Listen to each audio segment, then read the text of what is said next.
गुरुजी श्रीमन नारायण। जय श्रीमन नारायण। मैं बरेली जिला से आई हूँ और मैं आपके दर्शन करना चाह रही थी और दूर से ही दर्शन करके धन्य हो गई।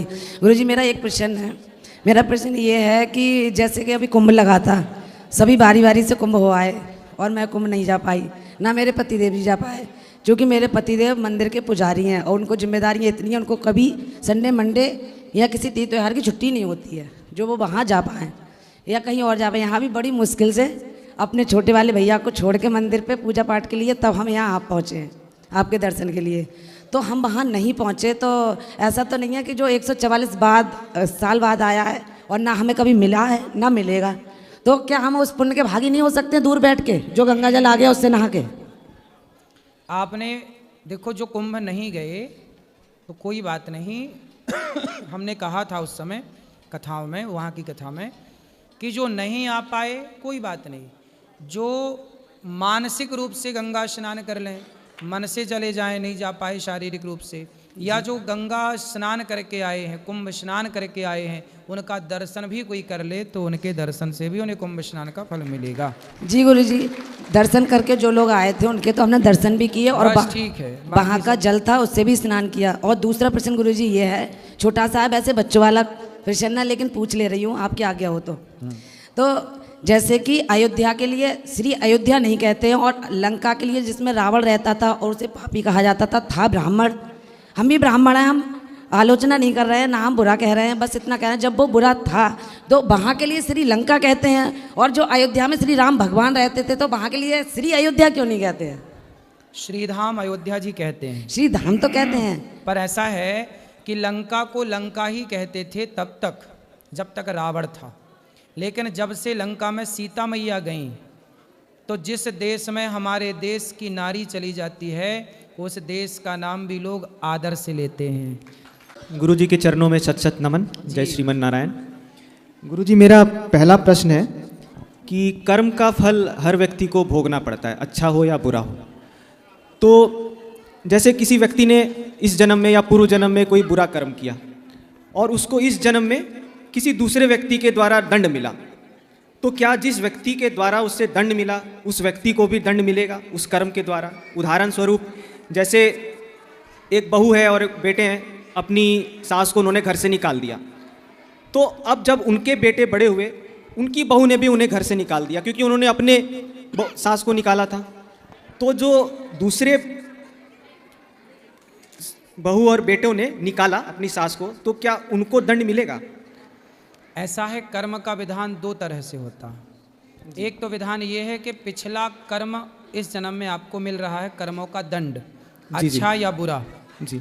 लेकिन कुछ कर्म ऐसे हुए हैं जो इसी जन्म में आप क्रिएट करते हैं, मतलब आप नए कर्म पैदा कर रहे हैं। जैसे आपने अपनी माँ को घर से निकाल दिया, उदाहरण एग्जाम्पल जी, आपने किसी को एक थप्पड़ मार दिया जी जी, तो जरूरी नहीं है कि उसने आपको कभी एक थप्पड़ मारा हो जी।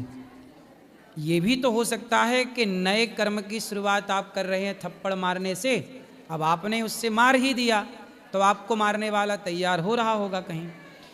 दोनों बातें हैं, ये चाबी ईश्वर के पास है जी।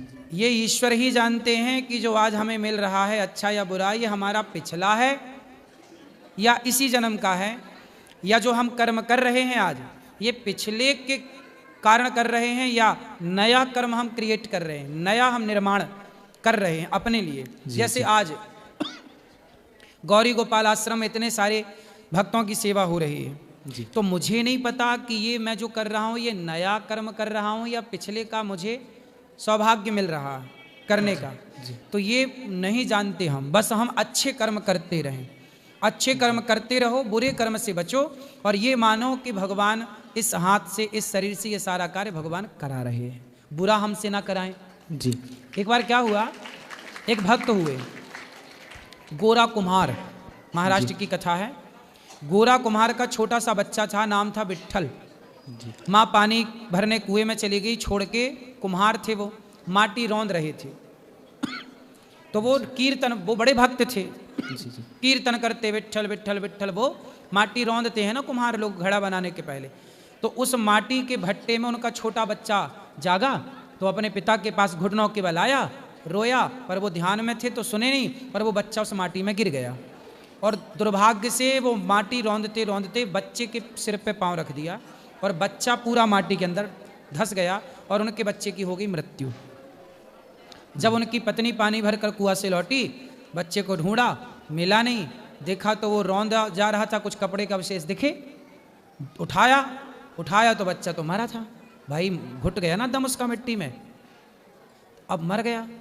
तब उनकी पत्नी ने हिलाया अपने पति को, क्योंकि वो तब भी ध्यान में थे, उन्हें पता नहीं कि क्या हुआ, वो तो केवल कीर्तन कर रहे थे आंख बंद करके और माटी रौंद रहे थे, विट्ठल विट्ठल विट्ठल।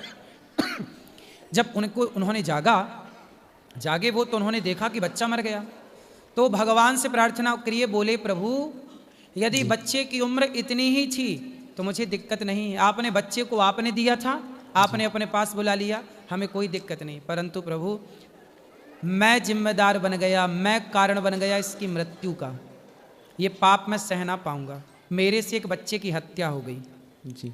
यदि इसकी मृत्यु थी तो ये मर जाता, मुझे कोई दिक्कत नहीं, पर अपनी मौत से मरता, मैं कारण बना इसकी मृत्यु का, क्योंकि मेरे पांव के नीचे रौंदा गया। हे विट्ठलनाथ जी, मैं मैं आपका दास हूँ। बहुत बड़े भक्त थे वो जी जी। तो भगवान ने इससे कहते हैं कि प्रभु इसको मारना है तो आप मार दो, लेकिन मुझे इस कलंक से बचाओ कि मेरे जमाना कहेगा कि कैसा बाप था, बेटे को पांव के नीचे रौंद डाला, मैं इस कलंक के साथ नहीं जी सकता। तब भगवान प्रकट हो गए वहाँ और भगवान ने कृपा करके उनके मरे हुए पुत्र विट्ठल को जीवित किया उनके भक्ति के बल पर। तो कहने का तात्पर्य ये हुआ कि भगवान से प्रार्थना करो कि प्रभु हमसे अच्छे कर्म हों, हमारे शरीर से प्रभु हमसे बुरा कर्म ना कराना, हम आपके हैं। और याद रखिएगा भगवान का जो भक्त होगा वो अच्छे कर्म ही करेगा, कभी उसका हाथ बुरे कर्म के लिए उठ ही नहीं सकता। भगवान कराते नहीं, बुरा कर्म यदि कोई कर रहा है तो भगवान की दूर दूर तक उस पर कभी कोई कृपा करुणा है ही नहीं, इसलिए उसका मन बुरे गलत कामों में लगा हुआ। आपके भीतर तनिक भी दया है तो समझ लो कि आप पर भगवान की कृपा है जी, जो आप गलत काम करने से डर रहे हैं, थोड़ा डर है आपके भीतर, मतलब कृपा है जी। अच्छा गुरुजी, मेरा दूसरा प्रश्न है जैसे जीवन मरण विवाह ये तीनों ईश्वर निर्धारित करते हैं, तो अगर हानि लाभ जीवन मरण यश अपयश विधि, 6 चीजें ईश्वर के हाथ में। जी गुरुजी, तो मेरा प्रश्न विवाह को लेकर है कि अगर किसी व्यक्ति ने अंतर धार्मिक या अंतर जातीय विवाह किया है तो क्या ये ईश्वर के ही परोपकार से हुआ है? लेकिन फिर हम कहते हैं कि अंतर जातीय अंतर धार्मिक विवाह शास्त्रों के अनुसार गलत भी है, तो इसको कैसे समझा जाए? इसको ऐसे समझा जाए कि आपके जीवन का उत्थान नहीं चाह रहे हैं भगवान, क्योंकि आपके विवाह से आपकी आने वाली संतति निश्चित होने जा रही है, आने वाली पीढ़ी। कहते हैं कि यदि अंतरजातीय विवाह होता है तो जो संतान होती है वह वर्ण संकरी पैदा होती है जी, और वर्ण संकरी संतान से ना परिवार का भला होता है ना राष्ट्र का भला होता है जी। तो आप पर भगवान की कृपा नहीं है, इसलिए आप मनमाना आचरण करके अंतरजातीय चले गए। यदि भगवान की कृपा है तो भगवान आपको इस पाप से बचाएंगे, क्योंकि आने वाली पीढ़ी आपका नाम रोशन करेगी, इस देश का नाम रोशन करेगी। तो आप ये मानो कि ये पाप तो है। अब यदि विवाह तय है तो देखो भगवान खेल रचाते हैं अपना। रावण सीता को उठा कर ले गया, क्या रावण कितनी ताकत थी कि भगवान की पत्नी को चुरा सके? जी जी, बताओ। नहीं थी इतनी शक्ति उसके फिर पास। कैसे ले गया? क्योंकि भगवान खुद चाहते थे। तो क्या राम चाहते थे कि मेरी पत्नी चोरी हो जाए? सुनो जी, सीता मैया का मन मृग में लग गया था सोने के। राम जी से क्या कहा, हमें सोने का मृग दिला दो। गुरुजी राधे राधे जी। गुरुजी ये बोलते हैं ब्रह्मा जी की पूजा नहीं करनी चाहिए, और घर में ब्रह्मा जी की मूर्ति आ गई है तो क्या कर सकते हैं? तो कहाँ से लाए ब्रह्मा जी को? अरे वो हमारी भाभी थी, वो पुष्कर गई थी, वो लेके आई थी।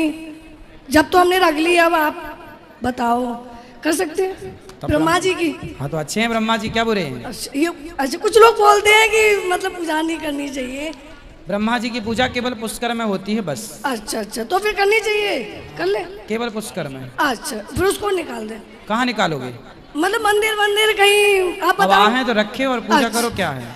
अच्छा गुरुजी, आप ये बताओ, अश्वत्थामा था और अर्जुन जब वो बाण चलाए थे, एक तरफ से अर्जुन चलाए थे, एक तरफ अश्वत्थामा चलाए थे वो वाला बाण, तो अर्जुन ने तो अपना बाण लौटा लिया, उसको तो पता था कि मंत्र मेरा उस बाण लौटाने का, अश्वत्थामा को नहीं पता था। तो उस अश्वत्थामा ने उत्तरा के गर्भ के लिए वो उस तरफ कर दिया, है ना, तो उस तरफ कर दिया, तो फिर वो गर्भ जो था वो हो गया, है ना, तो वो उस गर्भ हो गया था, तो भगवान ने उसको जीवित कर दिया। ठीक है, ठीक है, तो भगवान जी को तो उसका मंत्र मालूम होगा ना। हाँ। तो भगवान जी ने उस बाण को क्यों नहीं लौटाया, अश्वत्थामा के बाण को क्यों नहीं लौटाया?